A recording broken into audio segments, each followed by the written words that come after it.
Okay, so the main lesson from the previous hour is that the states are uniquely specified by the so-called occupation numbers, these numbers n alpha.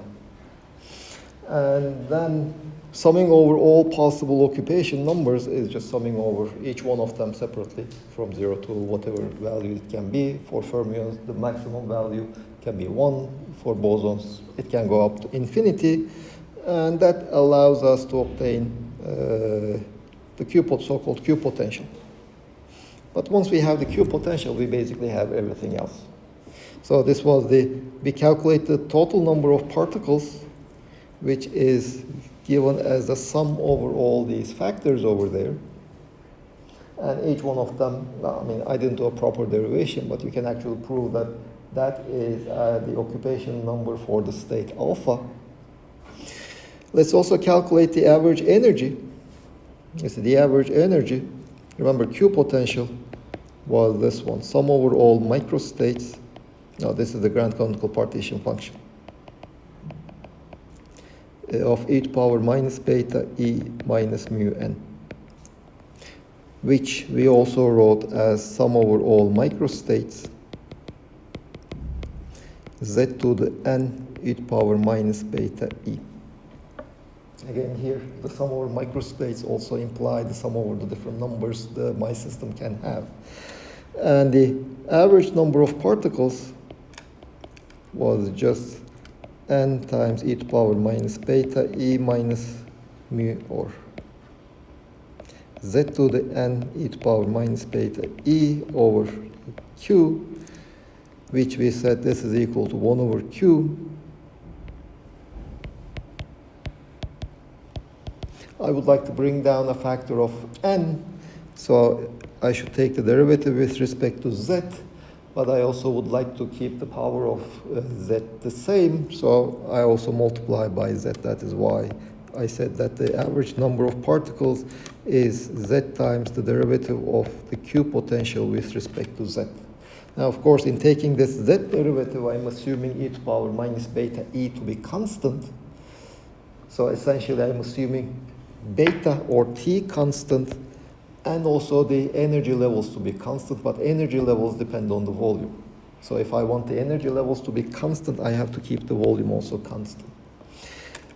If I would like to calculate U, well, I can write it as sum over all the microstates of E times Z to the N e to power minus beta E over Q. This is 1 over Q, Z to the N e to power minus beta E times E. Now, I would like to bring down a factor of E, but then it's enough for me to take the derivative with respect to beta and multiply with a minus 1. So that will bring down a factor of E. And so this is minus derivative with respect to beta of the Q potential. But this time I'm assuming, when I'm taking the derivative with respect to beta, I'm assuming the energy levels E are fixed, and hence this derivative is at constant volume. Furthermore, I'm assuming that Z is constant, because when taking the derivative with respect to beta, I'm just treating Z as a constant, so Z is constant. So this basically tells me that since Z is e to power beta mu, when I'm taking this derivative over here with respect to beta, beta changes, but mu should also change so as to keep Z constant. Now, I know what my Q potential is. This is my Q potential.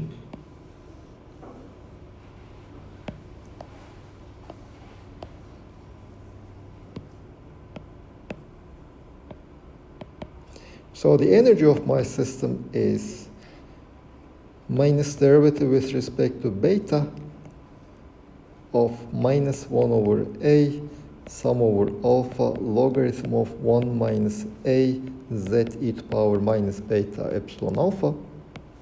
Remember, Z is e to power beta mu.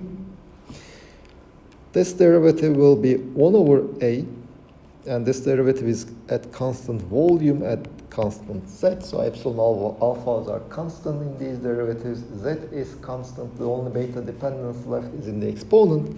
So if I take this derivative, it will give me a times sum over alpha, a times epsilon alpha, z e to the power minus beta epsilon alpha divided by 1 minus a z e to the power minus beta epsilon alpha. A's will again cancel. What remains is just a sum over alpha epsilon alpha times n alpha. Or let me write it explicitly. 1 over e to the power beta epsilon alpha z inverse minus a. This is our u. And in fact, this with n is equal to sum over alpha, 1 over e to the power beta epsilon alpha z to the power minus 1 minus a. Well, both of these are enough to claim that n alpha is equal to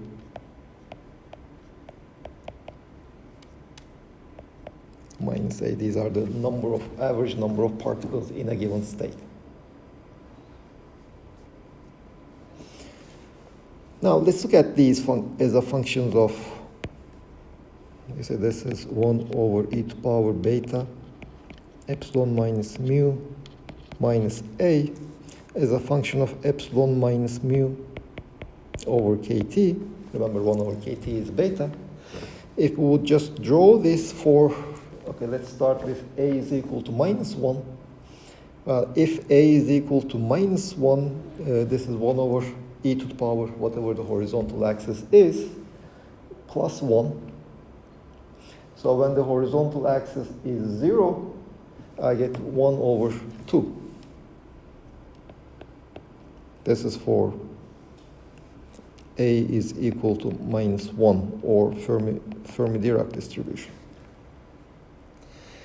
Now when, let's say this is 0, when a is equal to plus 1, it diverges.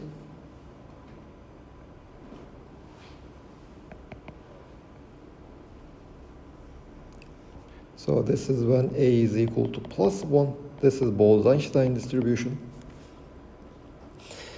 And for Maxwell-Boltzmann, just forget the a. When that epsilon minus mu over kt is 0, that distribution is just 1.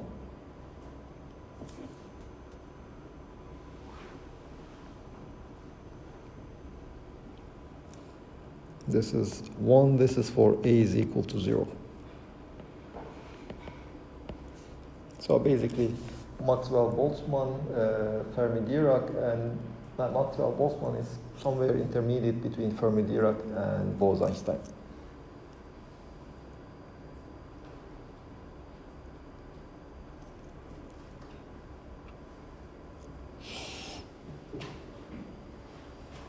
And there are a couple of things we can also say about mu in the case of the Bose-Einstein distribution.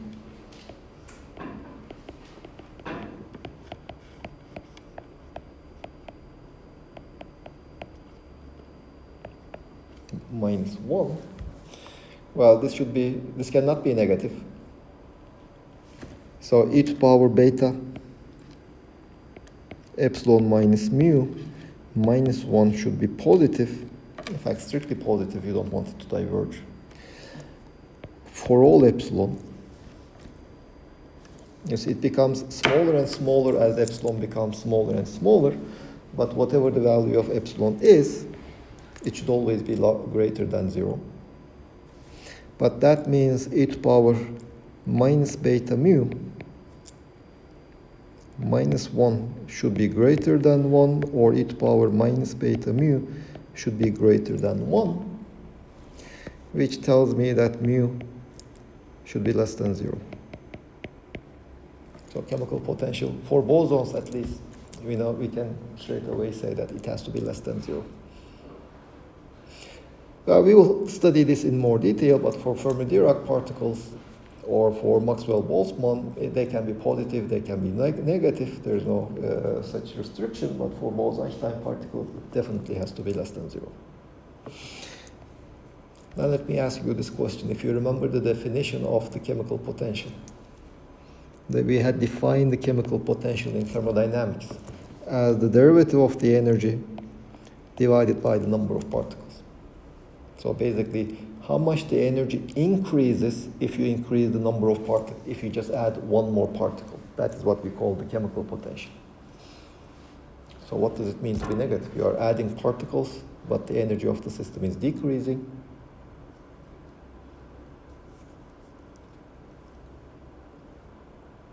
You see, this is where we derive this relation. du is equal to TdS minus PdV plus mu dn. So if dn is 1, du is mu. The change in the energy is mu. So here, it seems that if you are increasing the number of, you are adding one more particle, but the energy of the system is decreasing by 1. How is that possible? Formation of new molecules. Let's just imagine non-interacting particles. I mean, I can imagine non-interacting bosons.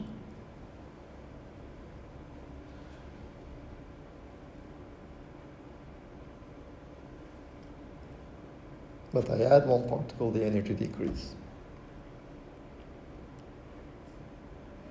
Is it because of the entropic response or the first one, TdS? You are almost on the right track. You see, I'm not just adding one particle. I'm adding one particle, keeping the entropy and volume constant.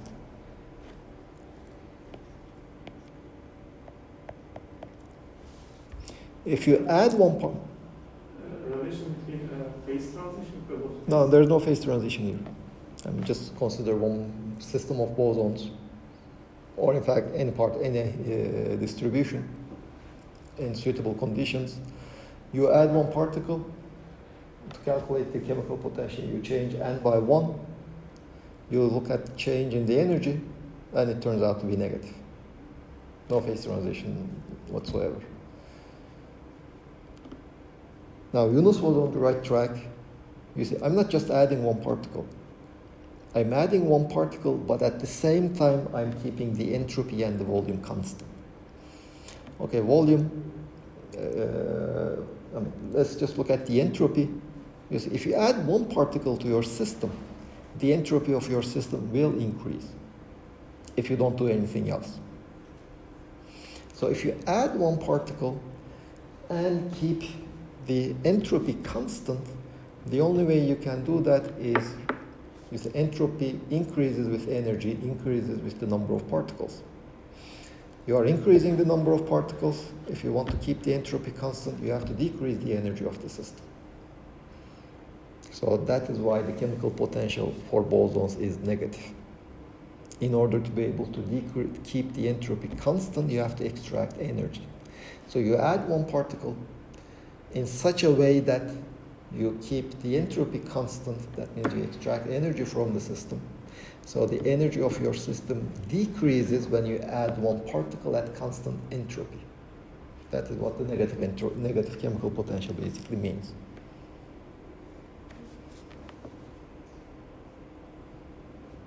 So is this related to decreasing the temperature? Is this what that means, or how does it? You see, here, at least within this description, temperature is not a parameter of my system. So if you want to look at the temperature of the system, well, reducing the energy would, in the ideal gas case, let's say. In the ideal gas, if you add a particle, if you reduce the energy, you are reducing the temperature, yes. But I don't know if it is general for interacting systems. I would expect it to be so, but I don't have a proof. At least in the case of ideal gas, non-interacting ideal gas, I know that U is proportional to T.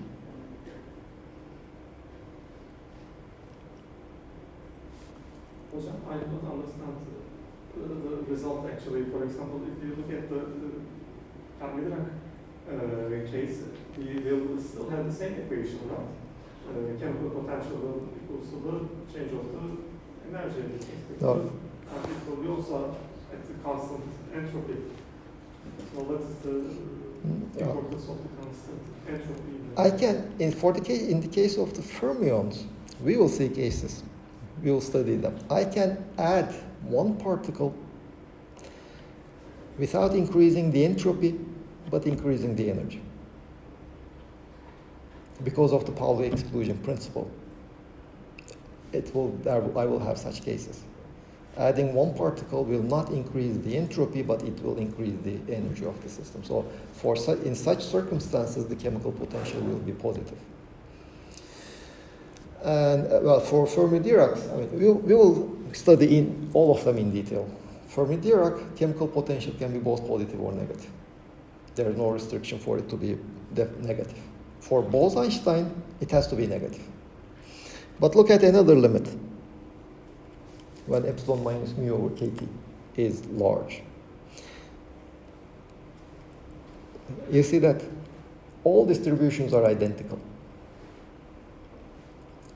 So in that limit, when epsilon minus mu over kT is very large, we won't have any distinction between these distributions. Well, you can say that, oh, epsilon minus mu over kT, very large means T is small. No, it won't mean that T is small. Remember, mu depends also on temperature. So you have to identify how the mu depends on temperature to be able to say what is that limit. Well, how do we determine mu?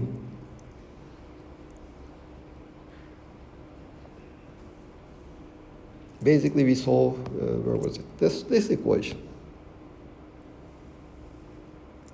If we solve this equation for z, we determine mu.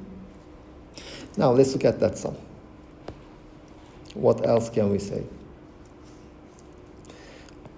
N is sum over all alpha 1 over e to power beta epsilon alpha z minus 1 minus a. A is the sum over the states, single particle states. Well, I can write that as d cubed p, d cubed q. I might have some degeneracy, G, divided by h cubed, 1 over e to power beta epsilon z inverse minus a.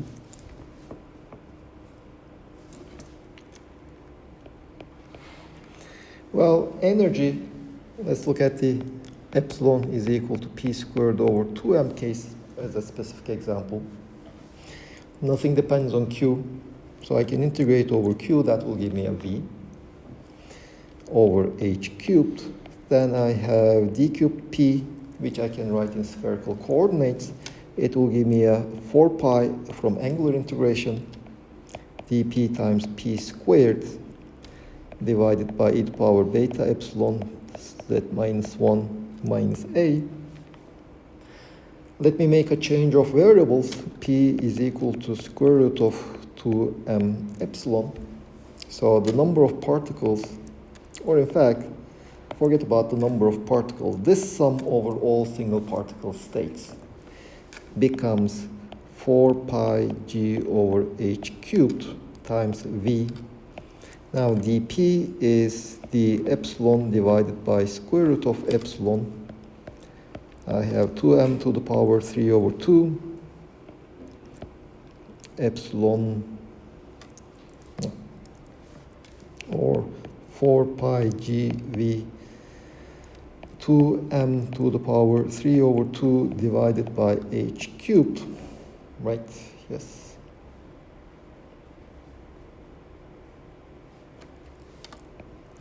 The epsilon square root of epsilon. Energy can take any value. This is just a sum over alpha. Hmm? I mean, whatever you put inside that summation, whatever you have here will appear here. In general, it will be just energies. Well, you see, you can write the sum over alpha as sum over energies times sum over alpha such that energy is epsilon, sum over alpha such that epsilon alpha is equal to epsilon. This is the number of single particle states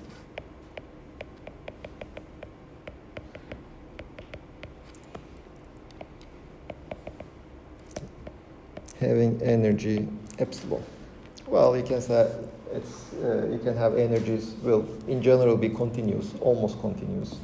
So this becomes integral over energies. This G epsilon, d epsilon is the number of single particle states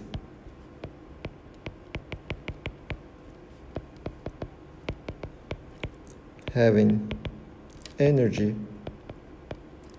in epsilon and epsilon plus d epsilon. And this G epsilon is called the density of states.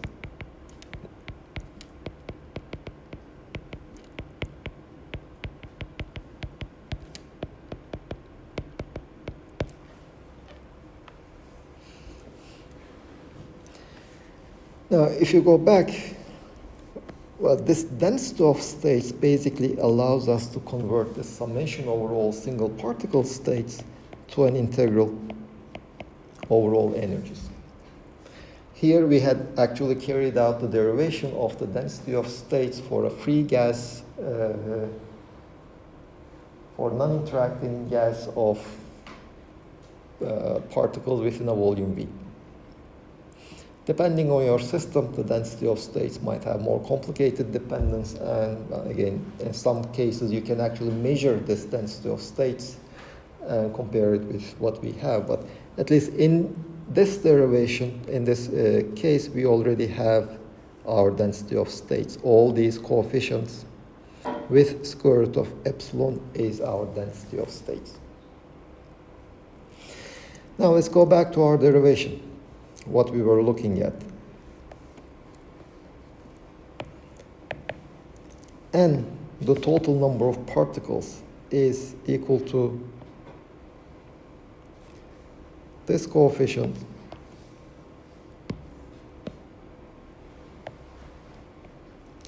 times the epsilon times square root of epsilon divided by e to the power beta epsilon z minus 1 minus a.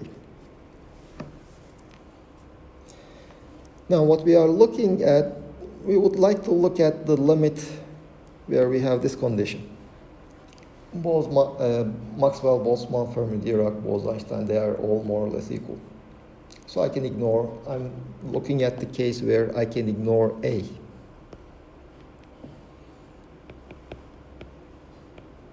A is equal to 0. You can say this is either Maxwell-Boltzmann or the classical limit. Then the number of particles in my system is 4 pi g, v, all these constants, times the epsilon, square root of epsilon, is z times e to the power minus beta epsilon.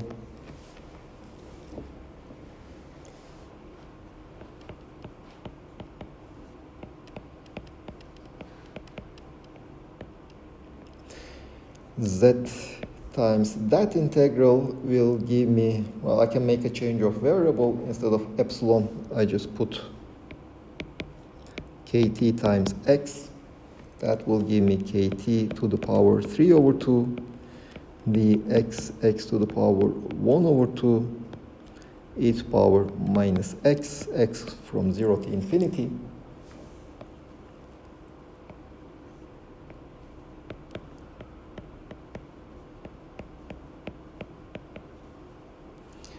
Well, let me write it slightly.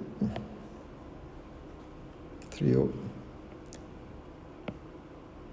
mkt to the power 3 over 2 divided by h cubed times v, there's a v, times v times z, that is gamma 3 over 2. Can somebody check what gamma of 3 over 2 is?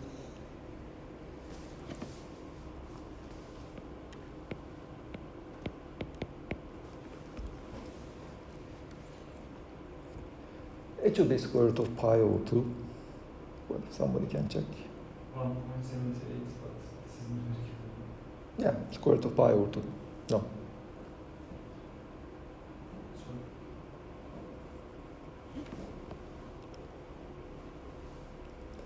0.86. Take twice that number, take the square.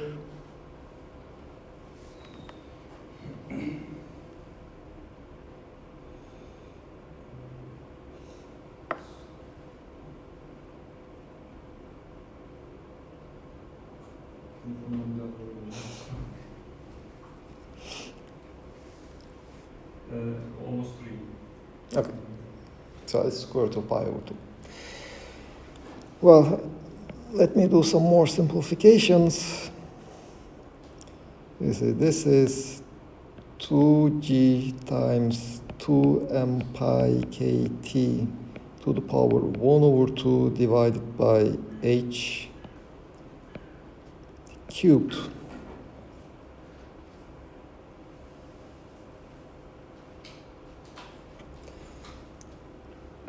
V times z. Now, if any one of you remember what this ratio is,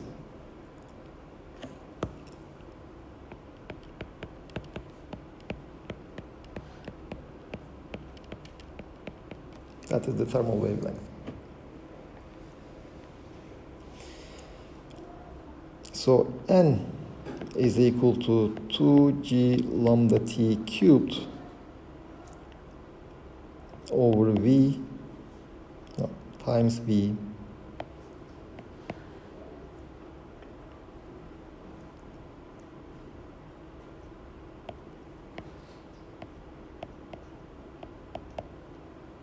cubed times z, or z is equal to 2g lambda t cubed over v.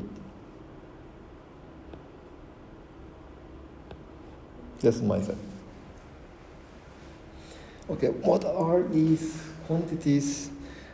Lambda t is the de Broglie wavelength, thermal de Broglie wavelength. So if your particle has a temperature T, it will have an average momentum, and corresponding to that average momentum, it will have a corresponding de Broglie wavelength. So that is basically how much you can localize your particle due to the thermal motion. This thermal motion gives that wavelength. V is essentially the size of your object at temperature T. V is V over N. It's the volume per particle. So if lambda T cubed is around V, what does that means is the average volume around the particle is actually more or less equal to its size. So these particles are practically touching each other. These wave functions are touching each other. So you would expect quantum mechanical effects when their particles start touching each other. This is the basically classical quantum limit. 2G is also in the denominator. 2G is also in the denominator. Well, I mean, those are just numbers of the order of 1. What we will be considering will be the limits. Lambda t cubed is much, much less than v, and lambda t cubed will be much, much larger than v. This is the quantum limit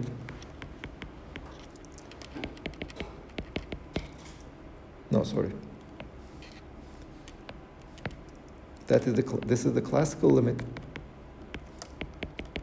Basically, the particles are the size of my particle is much smaller than relative separation of two particles. So these two particles in my system will not be able to feel the wave function of each other. They will just see a point object. In the other limit, when lambda t is, let's say, much larger than v, that means the thermal wavelength will be much larger than the relative separation. So practically all the wave functions are overlapping. That is when the particles will actually feel the quantum mechanical effects significantly. That is the other limit. Now, if you go back to our discussion, where did we start? We said that let's look at what happens to z. What happens in this limit?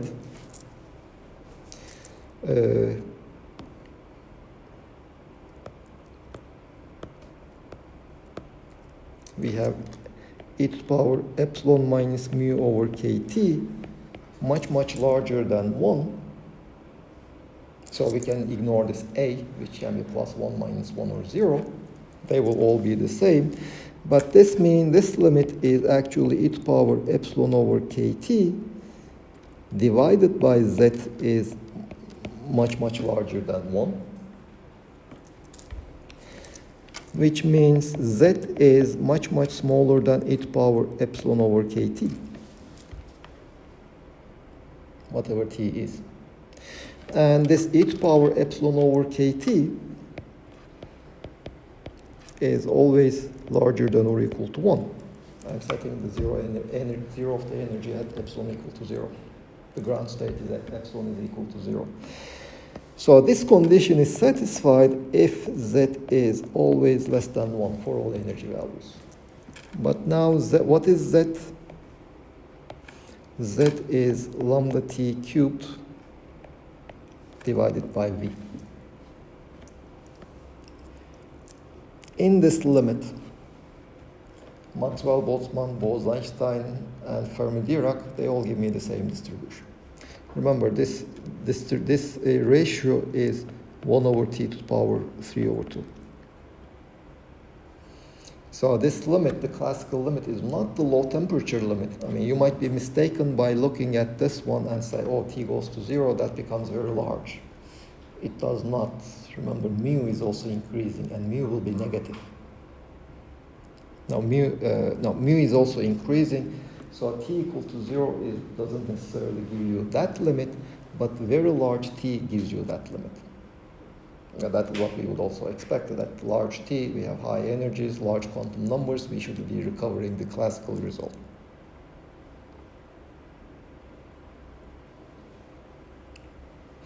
And this ratio,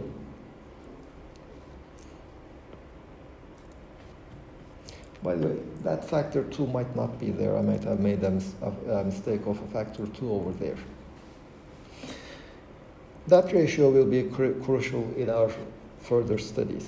I mean, later on we will look at bosonic systems at low temperature, high temperature, fermionic systems at low and high temperatures. And low and high temperature will basically mean whether this ratio is less than 1 or much less than 1 or much larger than 1. We expect that when that ratio is much less than 1, we will recover the classical results, classical ideal gas PV is equal to nkt. When it is much larger than or close to 1, we will see that fermions and bosons, they behave drastically differently.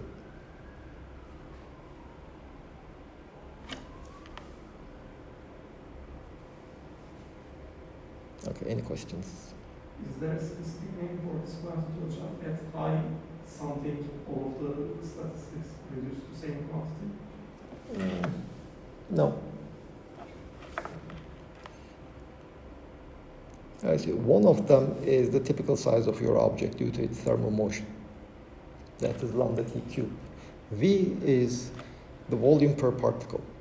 Or if you take lambda t over v to the power 1/3, v to the 1/3 is the relative separation between particles. Lambda t is the size of a particle.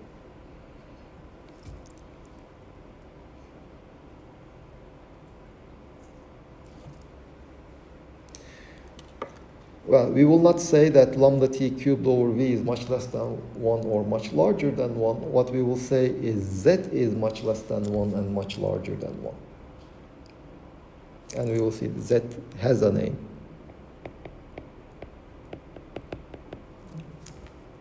Also, if you look at our expressions for the equipotential,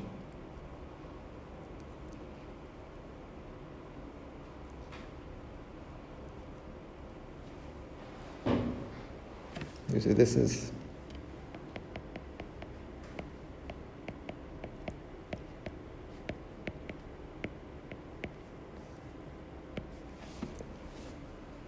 so if z is very small, you can make a Taylor expansion.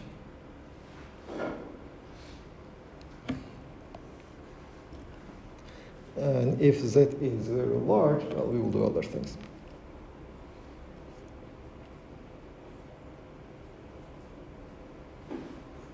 Any other questions?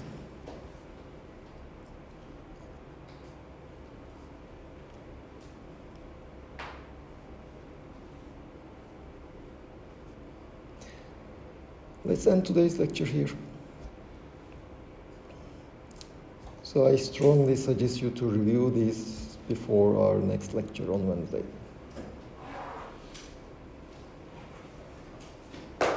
Now on Wednesday we will see how to obtain these results.